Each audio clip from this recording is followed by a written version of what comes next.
Hello everyone, welcome back to my channel. कैसे हैं आप सभी? आई होप आप सब बहुत अच्छे होंगे, बहुत खुश होंगे। तो अभी देखिए, मैं यहाँ पे थोड़ा सा अपने किचन के लिए इस पोस्टर को कट कर रही हूँ। यहाँ पे थोड़ा सा मैं आज अपने किचन की जो है फिर से डीप क्लीनिंग करने जा रही हूँ।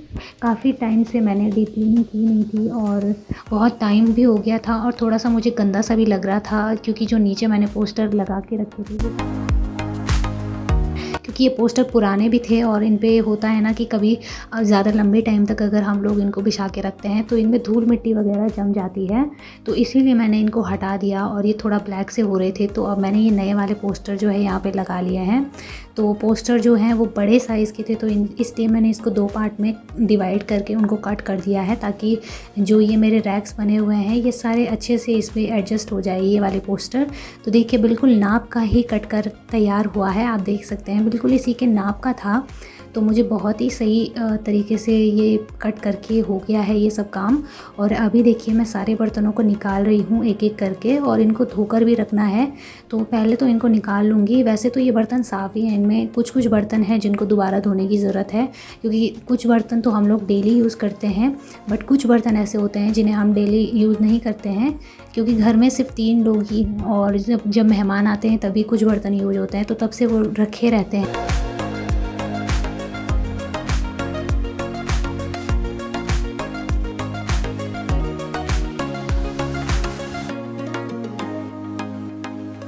तो यहाँ पे देखिए, पोस्टर बिछाने से पहले मैं यहाँ पे अच्छे तरीके से एक कपड़े की हेल्प से इसको क्लीन कर ले रही हूँ, और उसके बाद मैं ऊपर की साइड के सारे जो ये बर्तन हैं इनको भी हटा लूँगी, क्योंकि यहाँ पे ज़्यादातर जो बर्तन है वो कांच के ही हैं। और मुझे कांच के बर्तनों को देख के बहुत ज़्यादा डर लगता है, क्योंकि ये हाथ से फिसलते बहुत ज़्यादा हैं, और अगर फिसल गए, एक बार टूट गए, तो फिर टूटने के बाद ही इनके बिखर जाते हैं, बिल्कुल कांच बहुत ज़्यादा बिखर जाता है और उसको समेटना बहुत मुश्किल हो जाता है। तो इसलिए मैं कोशिश करूँगी कि मेरे किचन में ज़्यादा ये कांच के बर्तन न रहें, क्योंकि आप सभी जानते हैं कि जब छोटी किचन होती है तो उसमें इन सब चीज़ों को मैनेज करके रखना, ऑर्गेनाइज़ करके रखना थोड़ा सा मुश्किल हो जाता है। तो बस इसीलिए मैं इन सब बर्तनों को धो के अच्छे से वॉश करके और फिर इनको बेड में रख दूँगी, ताकि फिर ज़्यादा प्रॉब्लम ना हो मुझे, और जब कभी इनकी ज़रूरत होती है तभी इनको यूज़ करने के लिए मैं निकाला करूँगी। तो उसके बाद देखिए, यहाँ पे मैं अच्छे तरीके से इन सारे के सारे पोस्टर्स को लगा रही हूँ, अच्छे से बिछा दे रही हूँ, ताकि ये सारे बर्तन जो है मेरे अच्छे से मैनेज करके रख सकूँ। और उसके बाद मैं यहाँ पे सिर्फ स्टील के ही बर्तन रख रही हूँ। यहाँ पे स्टील के ग्लास हैं और प्लास्टिक के ग्लास हैं। जो ये रेड कलर के आप देख रहे हैं, ये प्लास्टिक के ग्लासेस हैं, तो ये सही रहते हैं, क्योंकि इनमें कुछ डर नहीं रहता टूटने फूटने का, तो इसलिए मैं इन्हीं को यहाँ पर रखती हूँ। और बाकी मेरे जो कप वगैरह भी हैं वो भी स्टील के ही हैं, और मैं ज़्यादातर सामान स्टील का ही लेकर आती हूँ, क्योंकि देखिए, कांच के बर्तन लगते तो बहुत अच्छे हैं और किचन को बहुत ज़्यादा सजाते भी हैं, लेकिन कांच के बर्तनों के साथ में थोड़ा सा उनकी देखभाल भी बहुत अच्छे से होनी ज़रूरी होती है, वरना कभी कभार अगर कुछ हादसे वगैरह हो गए तो बहुत प्रॉब्लम हो जाती है। इसलिए मुझे बहुत डर लगता है उन सब चीज़ों से, कांच की चीज़ों से खासकर। तो मैं इसीलिए अपने किचन में ज़्यादातर स्टील के बर्तन या फिर प्लास्टिक के ही रखना पसंद करती हूँ। तो देखिए, यहाँ पे जो मैंने पोस्टर पहले लगा के रखे थे, उसके बाद मैंने यहाँ पे गीले कपड़े की हेल्प से क्लीन कर लिया था, और उसके बाद मैंने जो डेली यूज होने वाले जो बर्तन होते हैं उनको भी मैं यहाँ पे सजा के रख ले रही हूँ इस अलमारी पे, ताकि अच्छे तरीके से ये सेट होके रह जाएं। और देखिए, ऐसा होता है कि जब हम लोग डेली क्लीनिंग करते हैं, डीप क्लीनिंग अगर हम लोग महीने में एक बार करते हैं तो हमें उतनी प्रॉब्लम नहीं होती है, लेकिन अगर कभी कभार ऐसा हो जाता है कि हम बहुत लंबे टाइम तक क्लीन नहीं करते, तो तब हमें थोड़ी सी दिक्कत आ जाती है। तो इसलिए मैं ऐसा नहीं करती हूँ, मैं डेली ही क्लीन करने की कोशिश करती हूँ, और हो सके तो मैं ज़रूर महीने में एक बार डीप क्लीनिंग कर लेती हूँ। उससे मुझे बहुत बहुत ज़्यादा हेल्प मिलती है। और होता है, हमारी अगर आदतें सही हैं तो हमें थोड़ी सी सुविधा भी हो जाती है, अगर हम आदतें अपनी सही रखते हैं। तो मेरी हमेशा से ये आदत रही है कि ज़रूर एक बार डीप क्लीनिंग होनी चाहिए महीने में।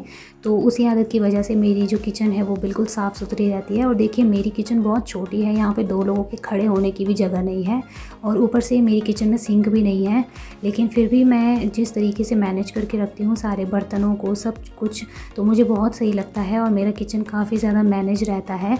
तो इस तरीके से हम छोटे किचन को आसानी से मैनेज रख सकते हैं, बिल्कुल भी कोई दिक्कत की बात नहीं होती है। जैसे कि मैंने रखा हुआ है, तो बस क्लीन करने की ज़रूरत होती है टाइम टू टाइम। अगर हम अपने किचन को या फिर अपने घर को, अपने रूम को, किसी भी जगह को हम क्लीन करेंगे तो सही रहता है। और अभी देखिए मैंने सारे के सारे बर्तनों को अच्छे तरीके से देखिए सेट करके रख दिया है और अब कितना सुंदर लग रहा है। पहले बहुत ही ज़्यादा गंदगी सी लग रही थी मुझे, लेकिन अब मैंने नए पोस्टर लगाए हैं तो बहुत सुंदर लग रहा है। इस तरीके से कभी कभार चेंज करना चाहिए अपने किचन में। तो ये देखिए थोड़ा सा मेरे किचन को चेंज भी मिल गया और मेरे सारे बर्तन सब कुछ सेट हो गए हैं, तो सही लगता है, मन भी फ्रेश हो जाता है हमारा और थोड़ा सा काम करने का भी अच्छे से मन करता है जब हम लोग कुछ अच्छी चीज़ों को देखते हैं। तो इस तरीके से देखिए साफ़ सुथरी किचन रहेगी तो काम करने का मन करेगा, क्योंकि हमारा ज़्यादा टाइम यहीं बीतता है।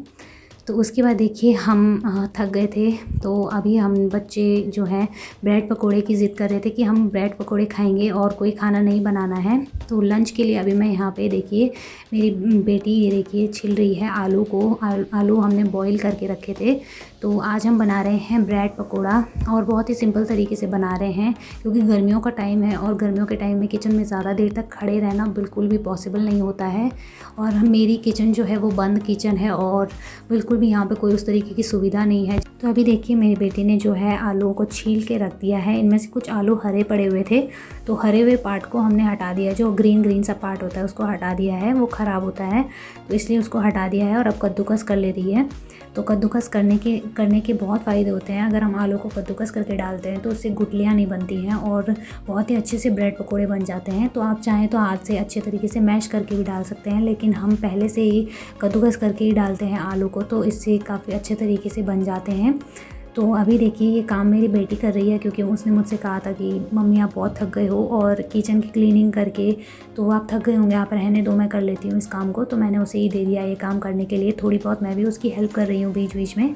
तो ये देखिए वो अभी कद्दूकस कर रही है और बाकी की जितनी भी तैयारी है वो सब कुछ वही कर रही है।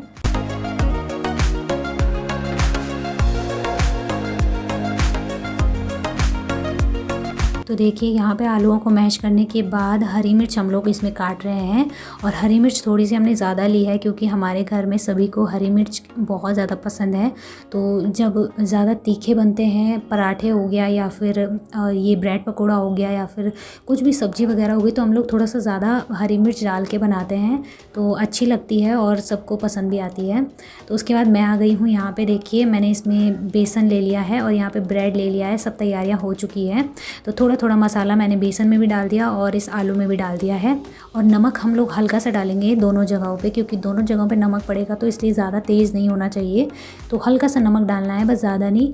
और यहाँ पे मैंने मैगी मसाला लेके रखा है, तो मेरे पास ज़्यादा मसाले नहीं हैं, जैसे भुना हुआ जीरा पाउडर या कुछ और चाट मसाला वगैरह कुछ भी नहीं है, तो मैंने मैगी मसाला ही डाल दिया सिंपल सा। और बहुत ही आसानी से आप लोग जितना आपके पास है उसी से आप ब्रेड पकौड़े बहुत ही आसानी से बना सकते हो, ज़्यादा कुछ डालने की ज़रूरत नहीं है।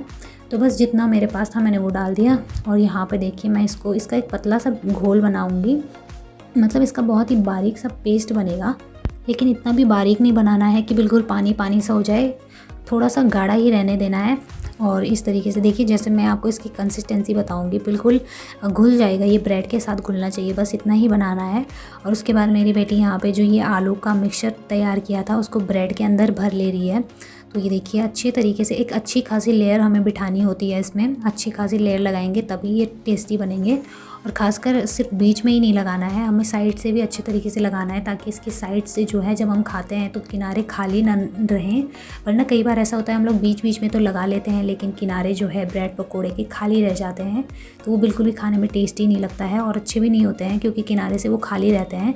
तो दोनों ही ब्रेड पे देखिए इस तरीके से हमें लगाना है। और इसमें आपको काफ़ी सारी हरी मिर्ची दिखाई दे रही होगी, तो ये हम लोगों को पसंद है, इसलिए हम लोग इस तरीके से ज़्यादा मिर्च डाल के बना रहे हैं। तो आप अगर सिंपल से छोटे बच्चे हैं घर में तो इतने ज़्यादा हरी मिर्च ना ही डालें। तो अभी देखिए साइड से बहुत ही अच्छे तरीके से इस पर कोटिंग हो रही है। और अब इन दोनों को इस तरीके से दोनों को ही मिक्स कर देना है, बिल्कुल फोल्ड करके एकदम इनको एक दूसरे पे दबा के आप इस तरीके से दोनों ब्रेड को रख दीजिए और ऊपर से हल्के हल्के हाथों से प्रेस करके रख दीजिए। तो देखिए जब तक तेल गर्म हो रहा है तब तक मेरी बेटी ने देखिए 2 ब्रेड तैयार करके रख दी है और अब उसको अच्छे तरीके से इस घोल में तैयार कर रही है, डिप कर रही है। तो घोल अच्छे तरीके से दोनों ब्रेड पे लगना चाहिए और साइड से भी लगना चाहिए। और उसके बाद आपको तेल में डाल देना है इसको फ्राई होने के लिए, और बिल्कुल लो फ्लेम कर दीजिए क्योंकि लो फ्लेम पे बहुत ही अच्छे से पकते हैं और अंदर तक पकते हैं, वरना जो अंदर के आलू हैं वो कच्चे रह जाते हैं। तो आपको लो फ्लेम पे तलना है और लो फ्लेम पे तल के बहुत ही अच्छे से बनेंगे और ये फूल भी जाते हैं। तो इस तरीके से अगर आप बनाएंगे ना तो ये ब्रेड पकौड़े बहुत ही ज़्यादा टेस्टी बनते हैं।